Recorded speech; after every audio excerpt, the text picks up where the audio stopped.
In the heart of Texas, where dust devils dance across endless plains and the horizon stretches forever, one family's dreams hang by a thread as thin as barbed wire. The Callahan Ranch, a legacy passed down through 4 generations, faces foreclosure in 30 days unless a miracle happens. Jake Callahan, a former rodeo champion who walked away from the arena 5 years ago after a devastating accident, must now face his greatest fear to save everything his family holds dear. Standing between him and salvation is Diablo Negro, a 2,000-pound beast with a reputation that sends shivers down the spine of every cowboy in the circuit. A bull that has never been ridden for the full 8 seconds. A bull that ended Jake's career and nearly took his life. This is a story of courage, family, and the indomitable spirit that defines the American West. It is about a man who must choose between the safety of hiding from his past or risking everything for one last ride that could save his family's future. Welcome to a tale where legends are born, where the dust settles on destiny, and where the thunder of hooves echoes with hope. The morning sun rose over the Callahan Ranch like a copper penny, casting long shadows across the weathered barn and faded fence posts that marked the boundaries of Jake's world. He stood on the porch of the family homestead, a 2-story structure that had witnessed births, deaths, weddings, and whispered secrets for over a century. The coffee in his hand had gone cold as he stared at the foreclosure notice that fluttered against the front door, held in place by a rusty nail. 30 days. That's all they had left before the bank would seize everything: the 300 acres of prairie land, the livestock, the house where his grandmother had taught him to read, where his father had taught him to rope, where he'd taken his first steps and said his first words. Jake was 32 years old, with the kind of weathered face that comes from years under the relentless sun and the burden of carrying responsibilities too heavy for one man's shoulders. His once bright blue eyes had dulled with worry, and the limp in his left leg served as a constant reminder of the day everything changed. 5 years ago, he'd been on top of the world regional champion, with sponsors lined up and a future so bright he needed sunglasses to look at it. Then came the ride that changed everything, the 8 seconds that became 3. The moment when Diablo Negro twisted mid-buck and sent Jake flying into the arena fence with a force that shattered his leg in 4 places and his confidence into 1,000,000 pieces. Inside the house, the sounds of morning routine played out like a familiar symphony. His mother, Martha Callahan, moved through the kitchen with the efficiency of someone who'd performed these tasks for 40 years. At 65, she remained the backbone of the family, though Jake could see how the stress had aged her, carving deeper lines around her eyes and mouth. She hummed an old country song as she prepared breakfast, refusing to acknowledge the darkness that loomed over their future. It was her way, to keep moving, to keep working, to pretend that determination alone could hold back the tide of misfortune. His younger sister, Emma, sat at the kitchen table with her laptop, spreadsheets illuminated on the screen like accusations. She was 28 sharp as a tack, with a business degree from the state university and a fierce loyalty to the ranch that had kept her from pursuing opportunities in Dallas or Houston. For the past 3 years, she'd been managing the ranch's finances, watching helplessly as drought, rising feed costs, and a series of bad luck whittled away at their savings. She looked up as Jake entered, her expression a mixture of hope and desperation that stabbed at his heart. "I've run the numbers again," Emma said, her voice steady despite the tremor in her hands. "Even if we sell the south pasture, it won't be enough. We need $40,000 to satisfy the bank's demands and catch up on the missed payments. $40,000 we don't have and can't borrow." She paused, biting her lip before continuing. "Unless you're willing to consider the one option we haven't discussed." The words hung in the air between them, heavy and loaded with meaning. Jake knew exactly what she meant. Word had spread through the rodeo circuit about the Copper Valley Championship, a winner-takes-all event scheduled for 3 weeks from now. The prize purse was substantial, $50,000, enough to save the ranch and provide a cushion for the future. But the event had a special feature that had drawn attention from across the country. A bonus challenge where riders could face Diablo Negro for an additional $20,000 if they could last the full 8 seconds. In 5 years since Jake's accident, 37 professional riders had attempted the challenge. 37 had failed, some walking away with broken bones and shattered pride. "I'm not getting back on a bull, Em," Jake said quietly, his voice firm but lacking conviction. "Those days are behind me. We'll find another way." But even as he spoke the words, he knew they rang hollow. There was no other way. They'd explored every option, exhausted every possibility. The ranch that had been in their family since his great-great-grandfather had claimed the land in 1887 would be lost unless Jake faced the demon that haunted his dreams. Martha set plates of eggs and bacon on the table with deliberate care, her silence speaking volumes. She'd never asked Jake to return to rodeo after the accident, had never pressured him to risk his life again. But he could see it in her eyes, the fear of losing the home where she'd raised her children, where she'd buried her husband 3 years ago, where every corner held memories more precious than gold. The ranch wasn't just property. It was their identity, their history, their connection to something larger than themselves. The rest of the day passed in a blur of ranch work that felt increasingly futile. Jake mended fences that might soon belong to someone else, fed cattle that would be sold off or transferred to new ownership. Every task felt like arranging deck chairs on a sinking ship. As the sun set, painting the sky in shades of orange and purple, he found himself at his father's grave on the hill overlooking the ranch. The simple headstone bore the inscription, "Thomas Callahan, 1950 to 2022, a man who rode with honor." Jake knelt in the grass, his voice barely above a whisper as he spoke to the man who'd shaped him. "I don't know if I can do this, Dad. I don't know if I'm brave enough anymore." The wind carried no answers, only the rustle of prairie grass and the distant call of a hawk circling overhead. As darkness fell, Jake walked back to the house with heavy steps, knowing that tomorrow would bring him no closer to a solution, that the calendar would continue its merciless march toward the day they'd lose everything. But something had shifted inside him, a small spark of possibility that he wasn't quite ready to acknowledge, a whisper that maybe, just maybe, he had one more ride left in him. The next morning brought an unexpected visitor who would become the catalyst for Jake's transformation. An old pickup truck rattled down the long driveway, raising a plume of dust that announced its arrival long before it reached the house.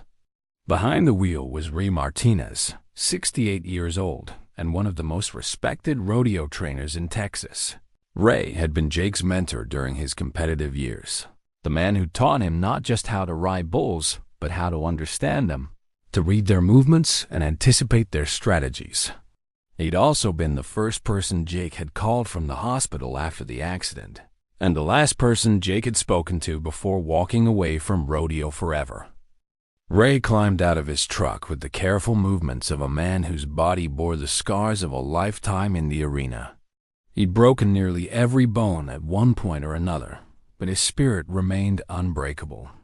His weathered face cracked into a smile as he approached Jake, who'd been working on replacing rotted boards in the barn. "I heard about your troubles," Ray said without preamble, his voice gravelly from years of shouting over arena crowds. "Came to see if you'd finally gotten your head straight enough to do what needs doing." Jake set down his hammer, wiping sweat from his forehead with the back of his hand. "If you came here to talk about Copper Valley, you can save your breath and turn that truck around." But there was less certainty in his voice than there'd been the day before. Ray heard it too, and his smile widened slightly. "Boy, I've known you since you were knee-high to a grasshopper. I taught you everything you know about riding bulls, and the one thing I never taught you was how to quit. That's something you learned all on your own after Diablo Negro put you in the hospital." The mention of the bull's name sent an involuntary shiver through Jake's body. He'd spent 5 years trying to forget those 3 seconds in the arena. the power of the beast beneath him, the violent twist that defied physics and expectation, the moment of weightlessness before impact, and the explosion of pain that followed. In the hospital, during the long months of physical therapy, he'd replayed those moments endlessly, searching for what he'd done wrong, how he could have stayed on. The conclusion he'd reached was simple and devastating. He couldn't have. Diablo Negro was simply too good, too powerful, too intelligent. The bull had evolved beyond what any rider could handle. Ray pulled a thermos from his truck and poured 2 cups of coffee, handing one to Jake as if they were settling in for a long conversation. "I've been studying footage of Diablo Negro's rides over the past 5 years," Ray said, his tone shifting from confrontational to analytical. "That bull's gotten older, just like you and me. He's still mean as a snake and strong as a locomotive, but I've seen patterns. He's developed habits, predictable movements in the first 3 seconds of every ride. That's when he's most dangerous, but it's also when he's most readable. If you can survive those first 3 seconds, if you can anticipate his signature move, you've got a chance at the full 8.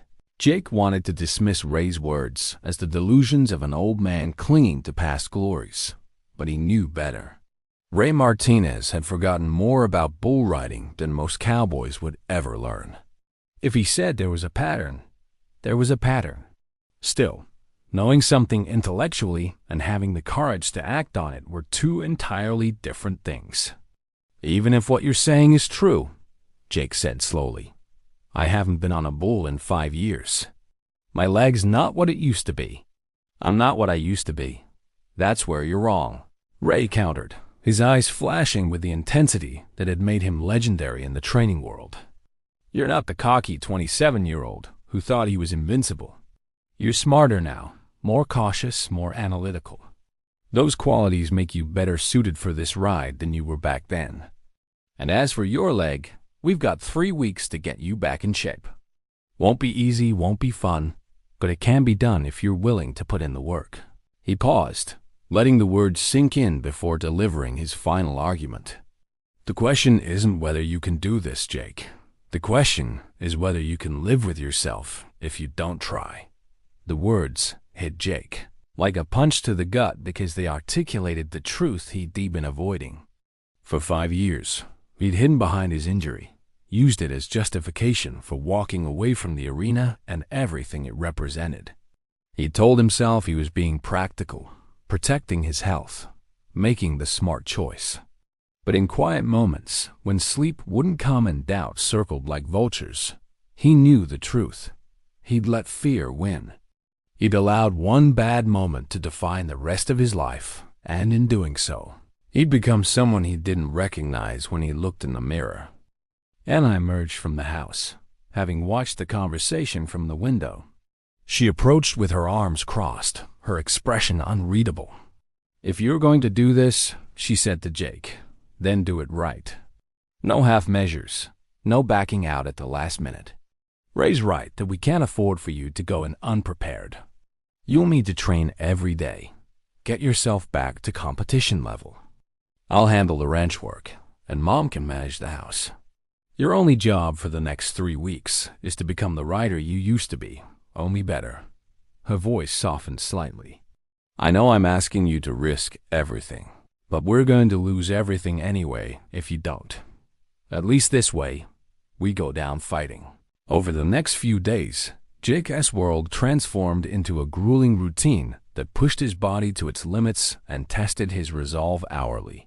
Ray had arranged access to a practice facility 2 hours away, where they could train on mechanical bulls and, eventually, on live animals that approximated the size and temperament of Diablo Negro.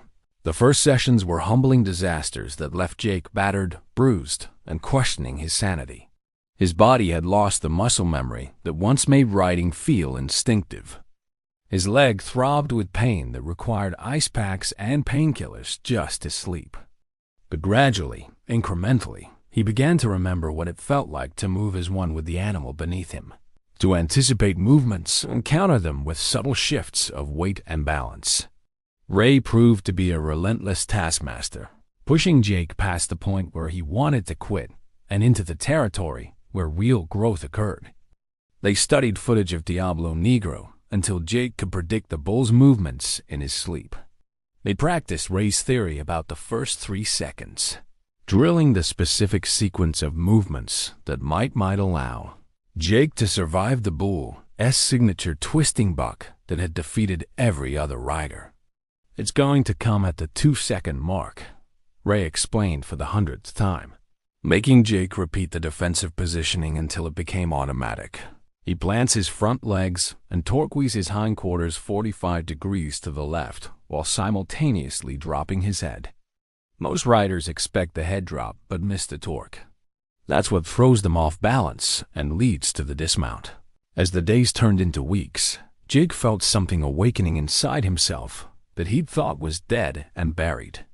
It wasn't just physical conditioning, though his body was responding to the training with a resilience that surprised him. It was something deeper, a rekindling of the passion that had drawn him to rodeo in the first place, the pure rush of pitting yourself against overwhelming odds and refusing to yield. He began to believe, tentatively at first, and then with growing conviction, that he might actually have a chance against Diablo Negro. Not a guarantee, not even a probability, but a chance. And sometimes, a chance is all you need to find the courage to try.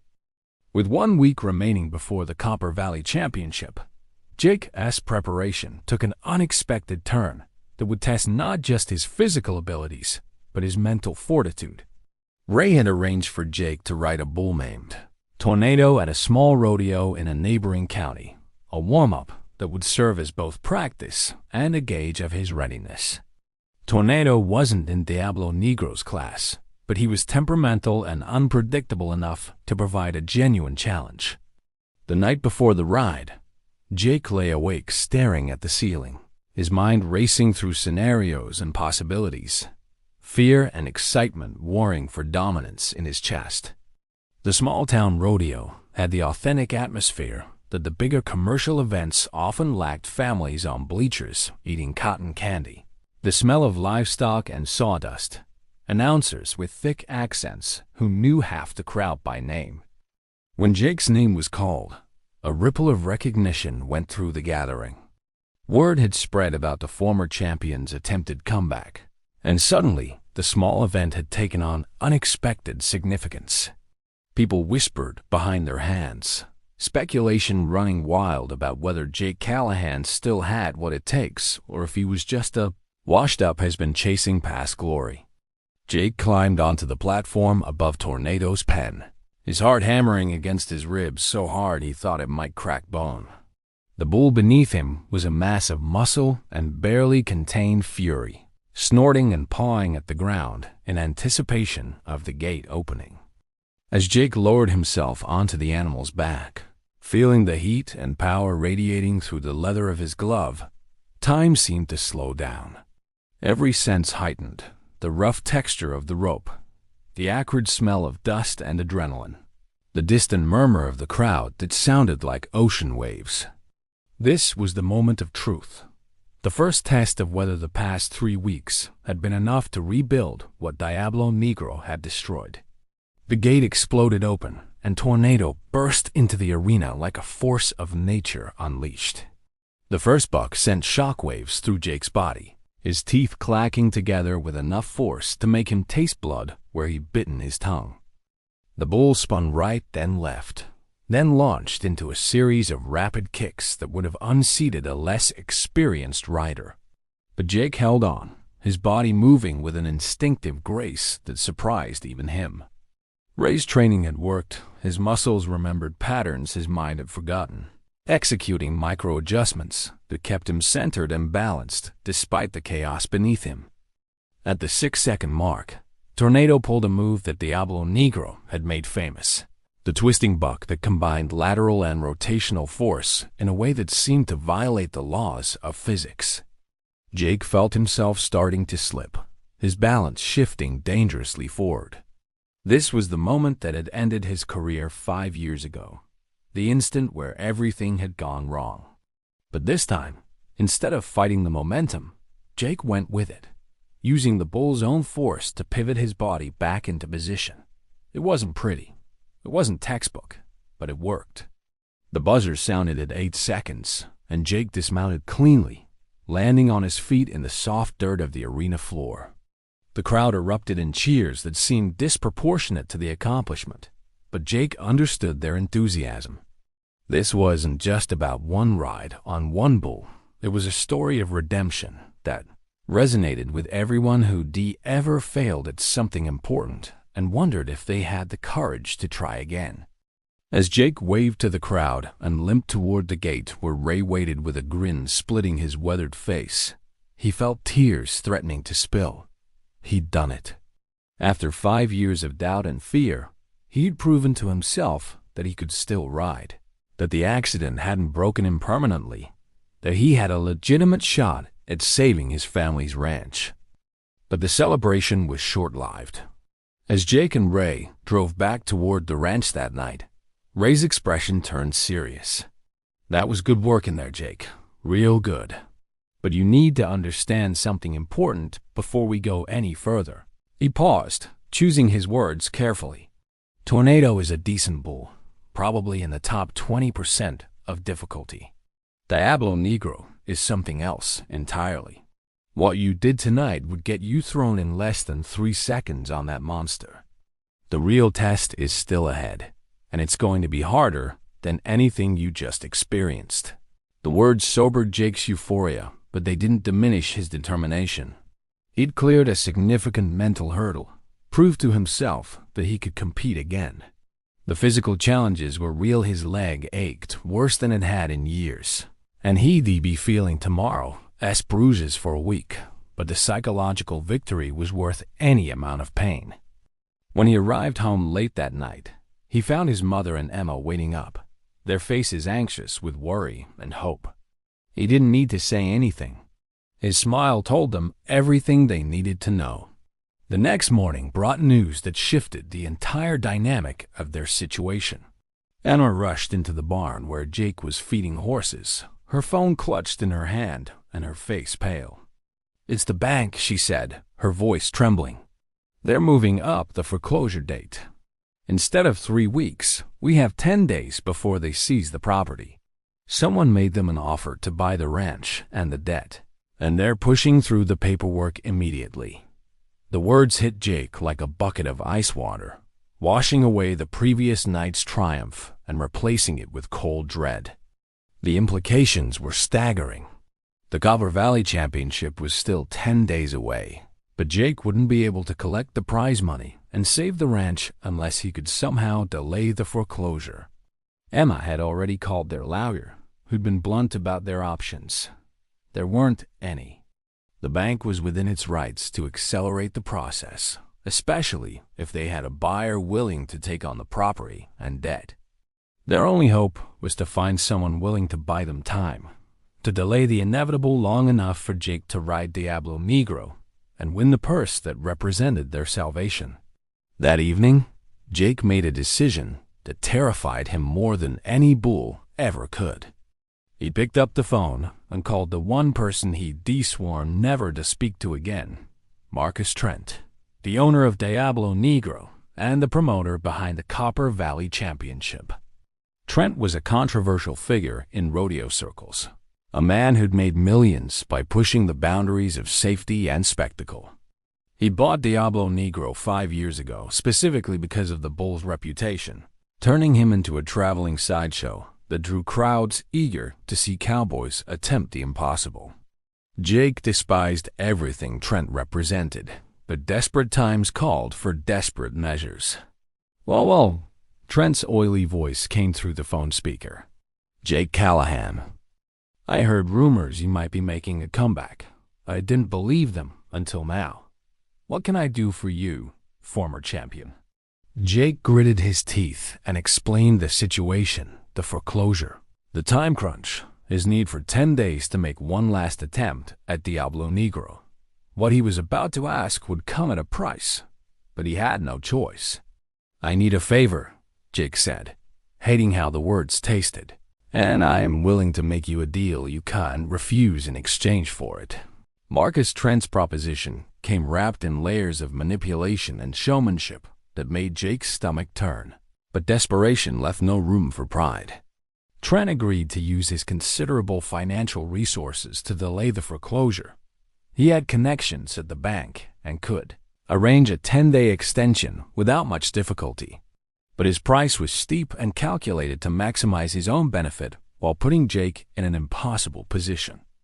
"Here's the deal," Trent explained with barely contained glee. "I'll buy you your 10 days, but in exchange, you agree to some conditions. First, you ride Diablo Negro in the main arena at Copper Valley as the closing event, not in the special challenge pen. We make it the grand finale, with full promotional build-up about the former champion's return and revenge ride. Second, you agree to wear sponsor patches. I provide companies I've lined up who are willing to pay premium rates to be associated with this story. And third, if you fail to ride the full 8 seconds, you agree to work for me for 1 year as a trainer and promoter, helping me build the next generation of bull riding spectacles." The terms were designed to trap Jake regardless of the outcome. If he succeeded in riding Diablo Negro, Trent would profit from the massive publicity and ticket sales that the event would generate.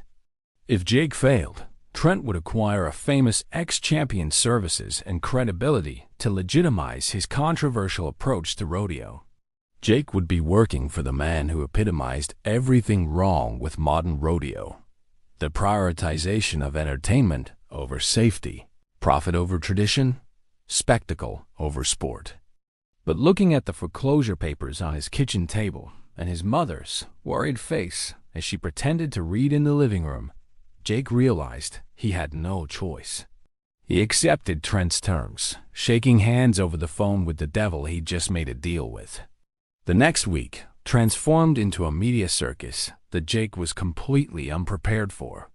Trent proved to be a promotional genius, spinning the story into national news that transcended the rodeo world. Headlines screamed across sports websites and social media: "Cowboys Redemption. Can Jake Callahan save his family ranch by conquering the bull that nearly killed him?"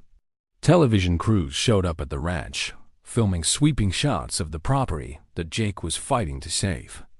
Reporters asked intrusive questions about his injury, his fears, his motivation.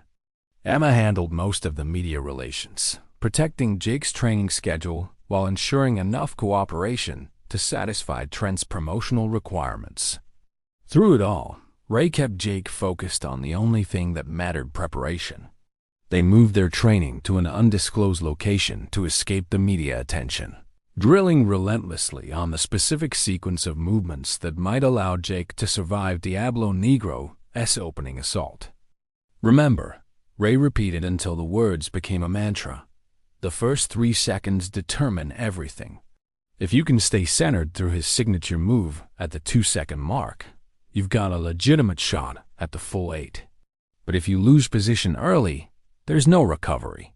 This bull doesn't give second chances." Jake's nights were haunted by dreams that blurred the line between memory and premonition. He relived the original accident in vivid detail: the moment of impact, the snap of bone, the blinding pain that whited out his vision. But the dreams also showed him possibilities, alternative versions where he read the bull's movement correctly and stayed on, where the 8-second buzzer sounded and he dismounted victorious. He'd wake up drenched in sweat, his heart racing, unable to distinguish between fear and anticipation. Martha would hear him moving around the house in the early morning hours and would make coffee, sitting with him in silence that was more comforting than any words could be. The family dynamics shifted during this period in ways both beautiful and heartbreaking.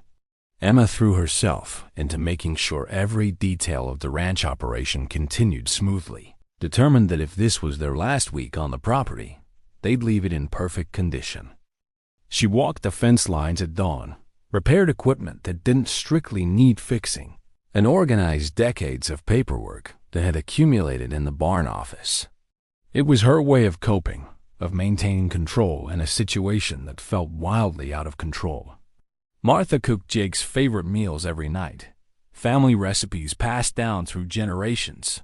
Pot roast with carrots and potatoes, homemade biscuits with honey, apple pie with hand-rolled crust. Each meal felt like a ceremony, a celebration of heritage and connection that might soon be lost. 3 days before the Copper Valley Championship, Jake suffered a setback that threatened to derail everything they worked for. During a training session on a particularly aggressive practice bull, he took a horn to the ribs that left him gasping for breath and seeing stars. Ray immediately pulled him from the session, insisting they go to a hospital for x-rays. The diagnosis was bruised ribs, not broken, but the pain was excruciating and would significantly impact Jake's ability to perform. The doctor recommended rest and pain medication, advice that was completely incompatible with attempting to ride the most dangerous bull in rodeo in less than 72 hours. That night, sitting on the porch with an ice pack pressed against his ribs, Jake confronted the real possibility of failure for the first time. What if he simply wasn't capable of doing what needed to be done? What if 5 years away from competition had eroded his skills beyond recovery? What if his body, now older and carrying the permanent damage from the original accident, couldn't withstand the forces that Diablo Negro would unleash? The question spiraled through his mind, feeding the fear he'd been trying to suppress. He thought about backing out, telling his family that the risk was too great, that they'd find another way to save the ranch even though no other way existed. Emma found him there, lost in dark thoughts and self-doubt. She sat down beside him without speaking for a long moment, just sharing the space and the cool evening air. When she finally spoke, her voice was soft but firm. "I've been thinking about what we'd do if we lose the ranch," she said. "Where we'd go, how we'd start over. And you know what I realized? We'd survive. We'd find jobs, rent an apartment somewhere, eventually rebuild our lives. Losing the ranch would hurt. God, it would tear me apart. But we'd get through it together, because that's what this family does."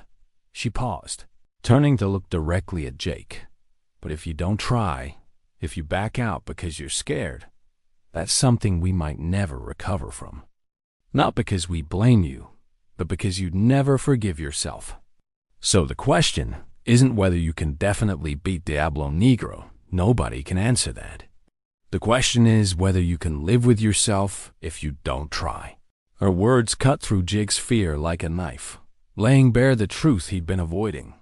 This wasn't really about the ranch, about money or property or legacy.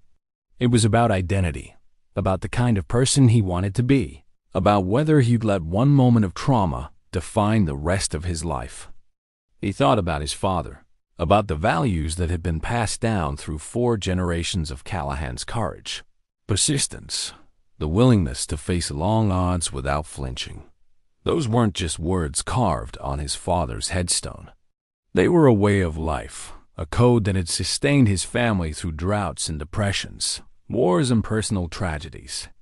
The next morning, despite the pain in his ribs and the reasonable concerns about his physical condition, Jake resumed training with renewed determination. Ray modified the practice routine to account for the injury, focusing on technique and positioning rather than brute endurance. They watched footage of Diablo Negro obsessively, analyzing every ride from multiple angles, looking for any advantage or insight that might increase Jake's chances. And slowly, despite the circumstances, despite the pain and fear, Jake felt something clicking into place. A quiet confidence that wasn't based on certainty of success, but rather on acceptance of the attempt itself as its own form of victory.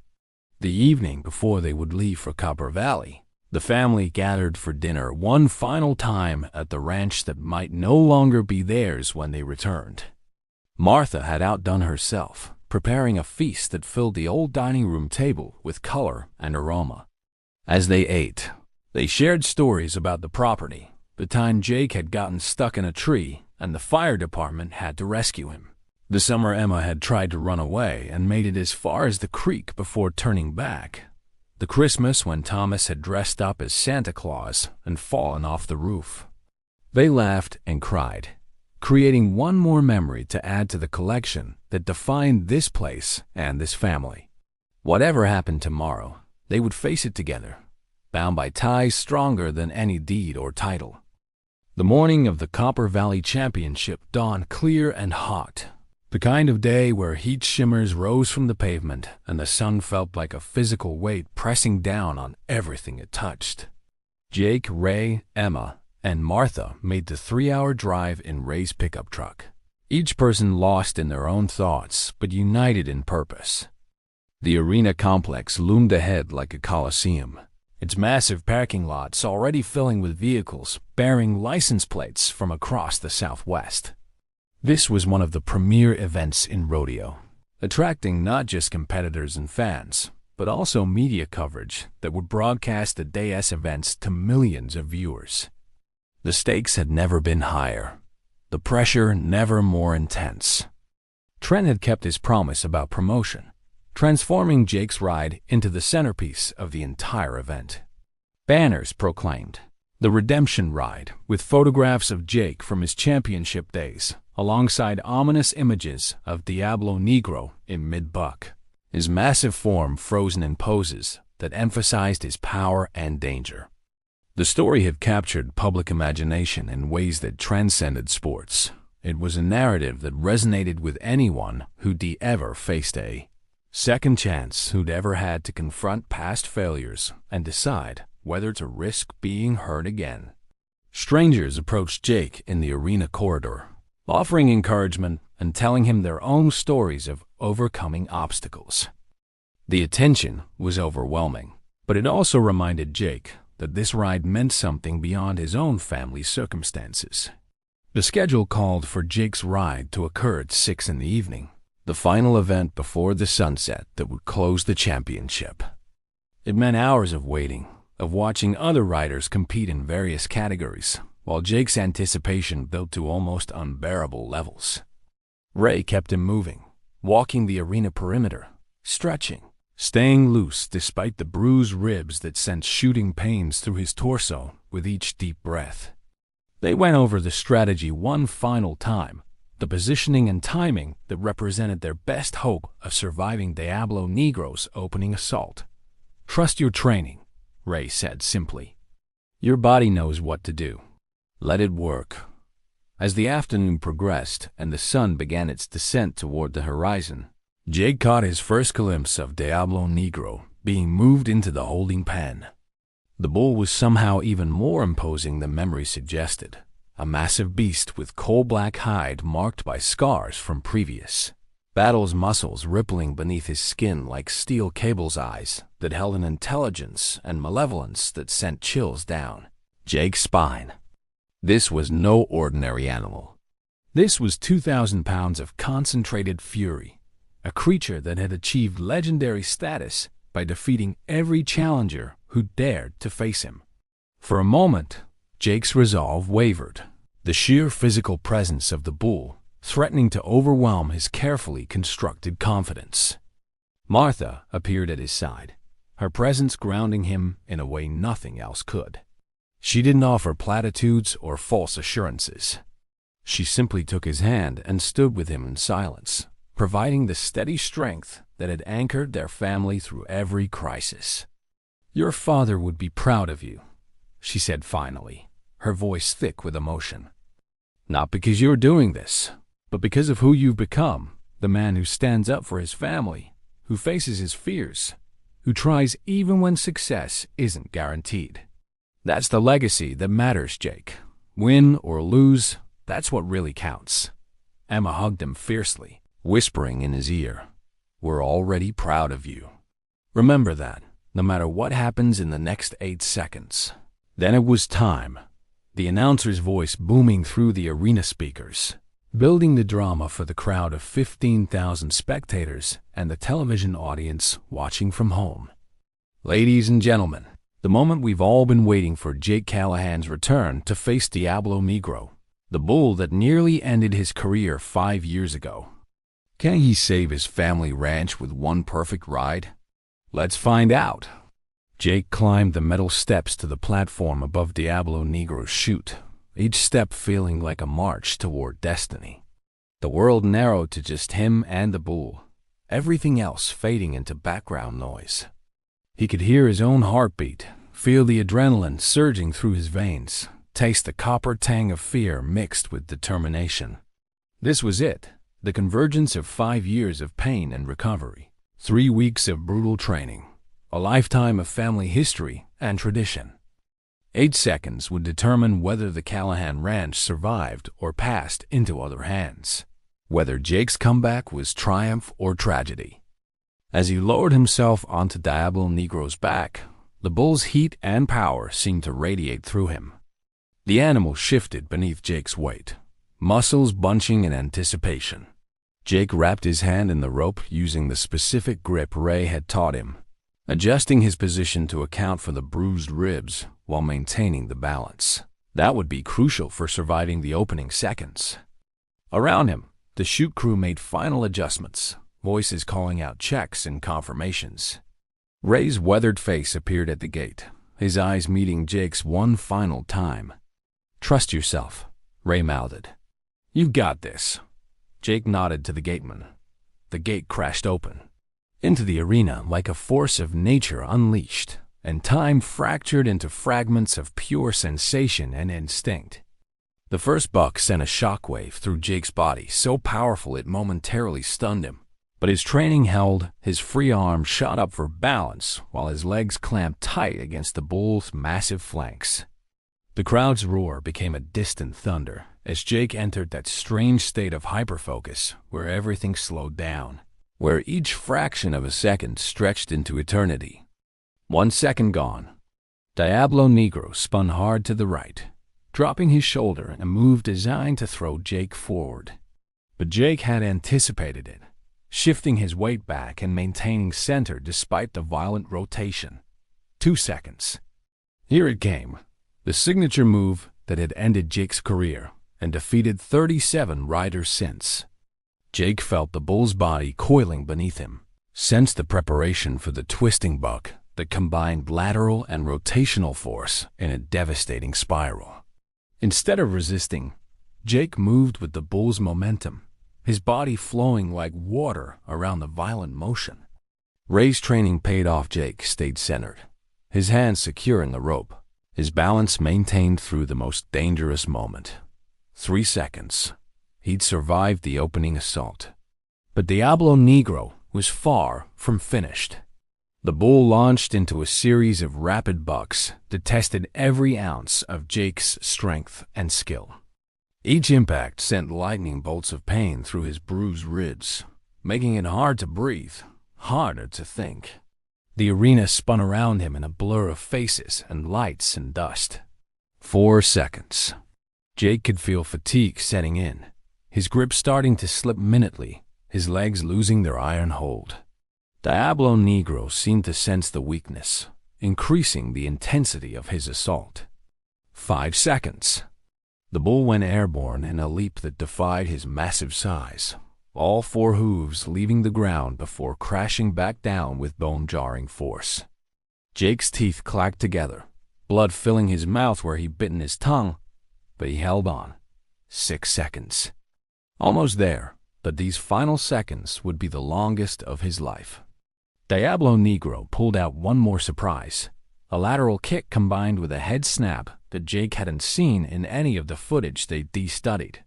It was instinct, not training, that saved him some deep muscle memory from his championship days that moved his body correctly without conscious thought. 7 seconds. The crowd was on its feet now, their collective scream becoming a single sustained note of anticipation.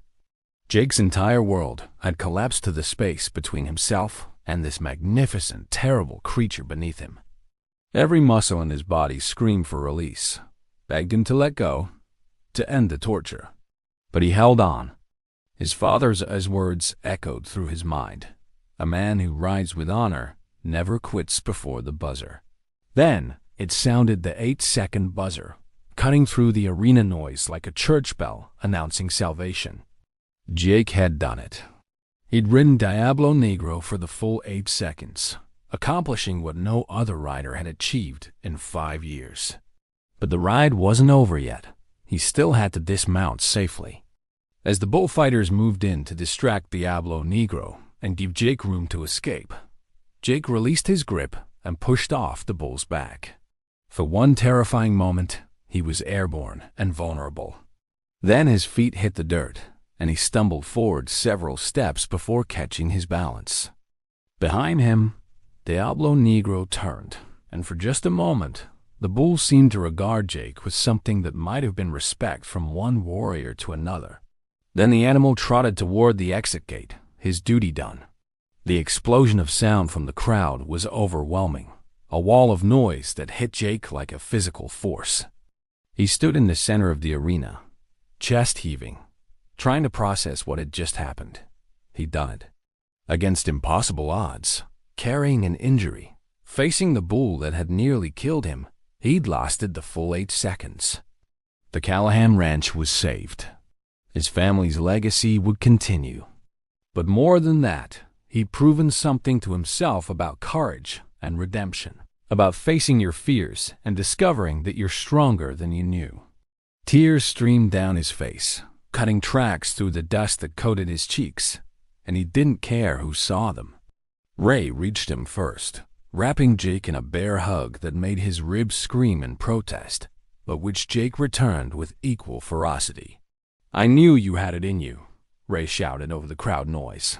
"I never doubted it for a second."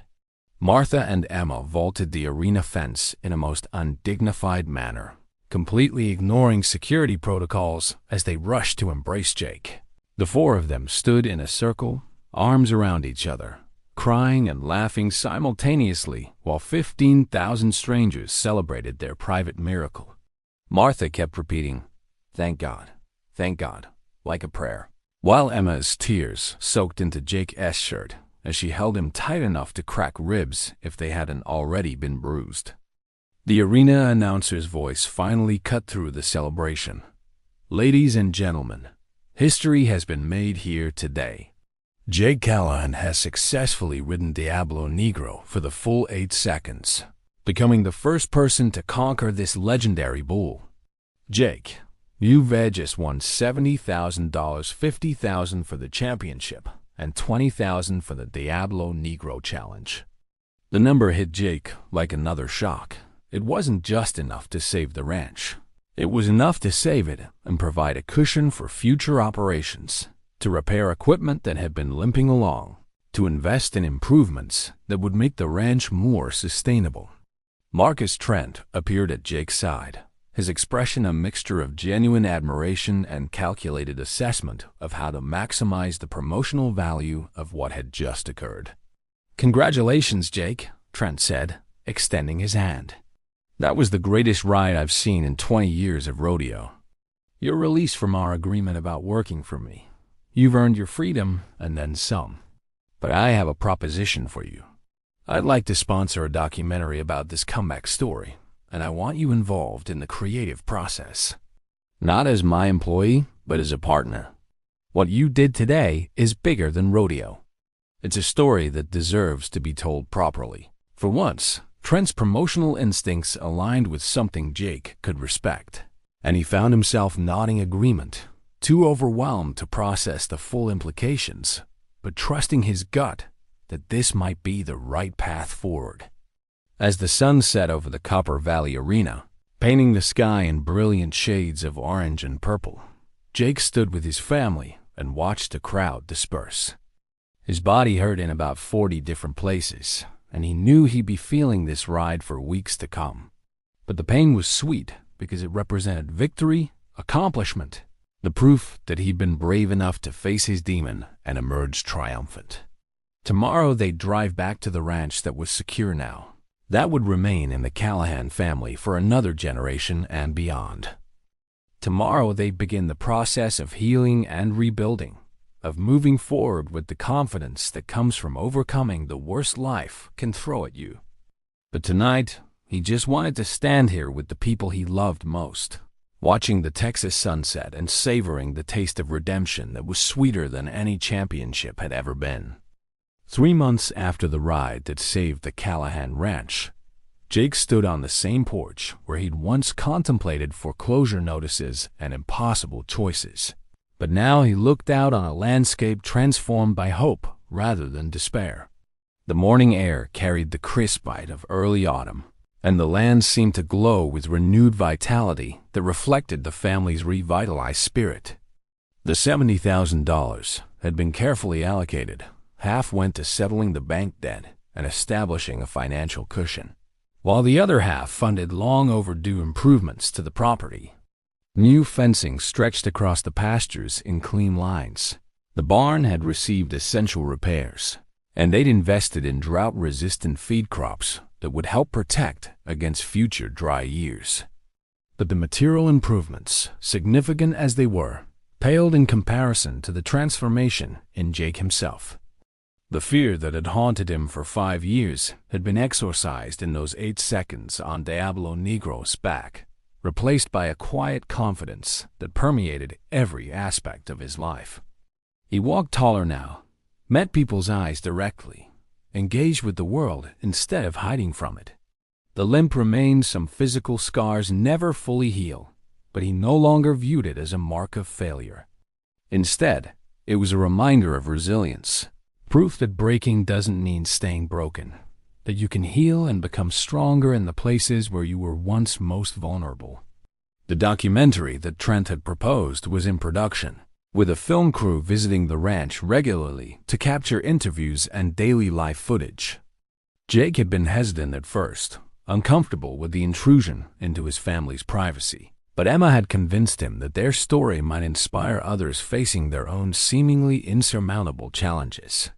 The director, a thoughtful woman named Sarah Chun, who specialized in human interest stories, approached the project with sensitivity and respect that put Jake at ease. She understood that this wasn't just about rodeo or bull riding. It was about family, legacy, courage, and the universal human struggle to overcome fear and find redemption. Ray Martinez had become a regular presence at the ranch, having essentially adopted the Callahans as extended family. He started working with local youth who showed interest in rodeo, passing on his knowledge to a new generation while keeping the traditions and values of the sport alive. Jake sometimes joined these training sessions, discovering that he had a gift for teaching that rivaled his abilities as a competitor. He could break down complex techniques into understandable components, and more importantly, he could connect with struggling riders on an emotional level because he intimately understood doubt and fear, and the courage required to face them. The story of Jake's ride had resonated far beyond the rodeo community, becoming one of those rare moments that captured public imagination and refused to let go.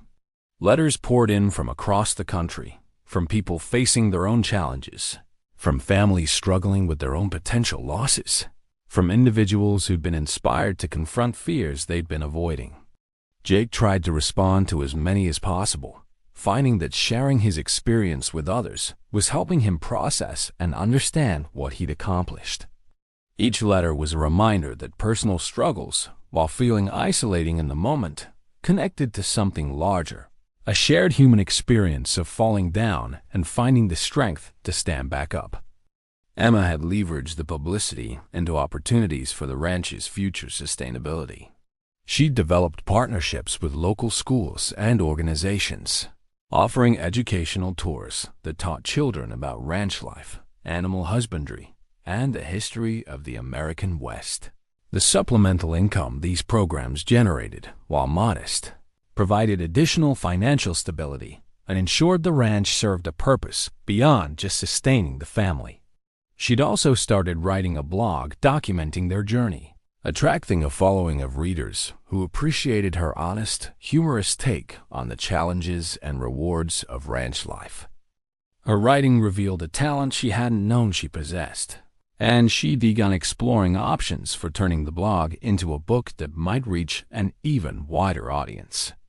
Martha had started a small garden in the space behind the house, planting vegetables and flowers with a vigor that seemed to reverse the aging process. She claimed the garden was practical, providing fresh produce and cutting the grocery bill. But Jake understood it was really about renewal, about literally planting seeds for the future and watching them grow. She'd invite Jake to help with the weeding or watering, and they'd work side by side in comfortable silence, punctuated by occasional conversation. These moments of simple shared labor connected them to generations of Callahans who'd worked this land, creating a living link between past and future.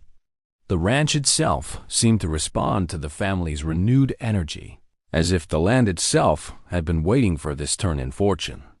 The cattle thrived, the crops flourished despite challenging weather conditions, and small improvements accumulated into significant transformation. Neighbors who'd been watching the Callahan situation with sympathetic concern now stopped by with congratulations and renewed friendship. The community that had always been part of the ranch's identity reasserted itself, reminding Jake that they'd never been truly alone in their struggle, that they'd been surrounded by people who cared even when circumstances made it hard to see. On a Saturday evening 6 months after the ride, the family organized a gathering at the ranch to thank everyone who supported them through the crisis and to celebrate the new chapter they were writing. Friends, neighbors, rodeo colleagues, and even some of the documentary crew attended, filling the property with laughter and music and the kind of joy that comes from genuine community connection. Ray entertained a group of teenagers with stories from his competition days, exaggerating the danger and his own heroism in ways that made everyone laugh. Emma played hostess with skill that suggested she'd found her calling in bringing people together. Martha circulated through the crowd with platters of food, beaming with pride at the scene unfolding around her. As the sun set and someone started a bonfire in the large fire pit near the barn, Jake found himself sitting slightly apart from the main gathering, just observing and absorbing the moment. He thought about the journey that had brought them here, the desperation, the fear, the training, the ride itself, and all the consequences that had flowed from those 8 seconds. It would have been easy to view the experience as purely about victory and triumph, but Jake understood it was more nuanced than that. Yes, he'd won, but the real transformation had occurred in the decision to try, in the willingness to face his fear regardless of the outcome. Sarah, the documentary director, joined him by the fire, sitting down on the split-log bench with a beer in hand. "I've been thinking about how to end the film," she said, watching the flames dance and spark. "The obvious conclusion is the successful ride, the money, the saved ranch. But I keep feeling like that misses something essential about your story. The ride was the dramatic climax, but it's not really what the story is about, is it?" Jake considered her words carefully before responding.